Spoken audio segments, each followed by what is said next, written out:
Welcome to my channel. আমি আজ আপনাদের সাথে আলোচনা করব হিন্দু ধর্ম শিক্ষা তৃতীয় শ্রেণী প্রথম অধ্যায়ের প্রথম পরিচ্ছেদ নিয়ে।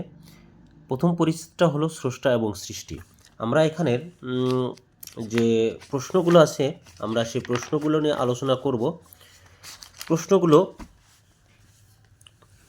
1 নাম্বার প্রশ্ন হচ্ছে পৃথিবীতে কি কি রয়েছে।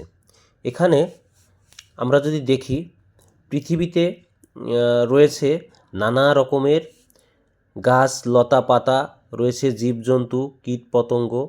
পৃথিবীর কোথাও রয়েছে মরুভূমি, কোথাও উঁচু পাহাড় পর্বত, কোথাও সমভূমি, কোথাও বিশাল মরুভূমি, গাছে গাছে জানা অজানা ফুল ফল, ডালে ডালে পাখি, শোনা যায় পাখির কলকাকলি।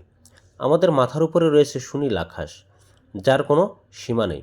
আকাশে দেখা যায় চন্দ্র, সূর্য, গ্রহ এবং নক্ষত্র। তাহলে আমরা এখানে দেখলাম আমাদের পৃথিবীতে কী কী রয়েছে। আপনারা স্ক্রিনশটটা দিয়ে নিতে পারেন। আমরা দ্বিতীয় প্রশ্নে চলে যাই। এখানে আমাদের দ্বিতীয় প্রশ্নটা হচ্ছে স্রষ্টাকে যেসব নামে ডাকা হয় তা লেখো। আমি নিচে উত্তরটা রেডি করেছি। উত্তরটা হলো বিভিন্ন ধর্মের স্রষ্টাকে বিভিন্ন নামে ডাকা হয়।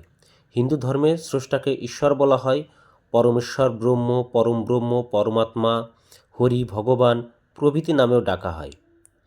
খ্রিস্ট ধর্মাবলম্বীরা তাকে বলে ঈশ্বর বা গড।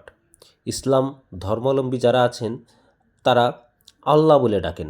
বৌদ্ধরা গৌতম বুদ্ধের অনুশাসন মেনে চলেন। বিভিন্ন ভাষায় ঈশ্বরের বিভিন্ন নাম রয়েছে। ঈশ্বরকে ইংরেজিতে গড বলা হয়, আরবিতে বলা হয় আল্লাহ, ফার্সি ভাষায় বলা হয় খোদা। আপনারা এটা স্ক্রিনশট দিয়ে নিতে পারেন। আমি পরবর্তী প্রশ্নে চলে যাব। আমার পরবর্তী প্রশ্ন হচ্ছে ঈশ্বর সবচেয়ে স্রষ্টা ব্যাখ্যা করো। এখানে উত্তরটা হবে প্রাকৃতিক সৌন্দর্যে পরিপূর্ণ এ পৃথিবী। এ সৌন্দর্যময় প্রাকৃতি একদিনে সৃষ্টি হয়নি। এ পৃথিবীও হঠাৎ করে সৃষ্টি হয়নি। দীর্ঘ পরিবর্তনের মধ্য দিয়ে সৃষ্টি হয়েছে আজকের এই সুন্দর পৃথিবী।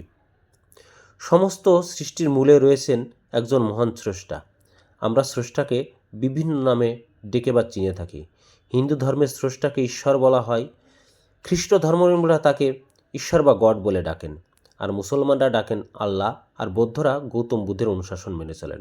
আমাদের পৃথিবীতে সকল কিছু যেমন গাছপালা, জীবজন্তু, কীটপতঙ্গ, নদ নদী, সাগর মহাসাগর, চন্দ্র সূর্য সব কিছুই সৃষ্টি করেছেন ঈশ্বর বা স্রষ্টা।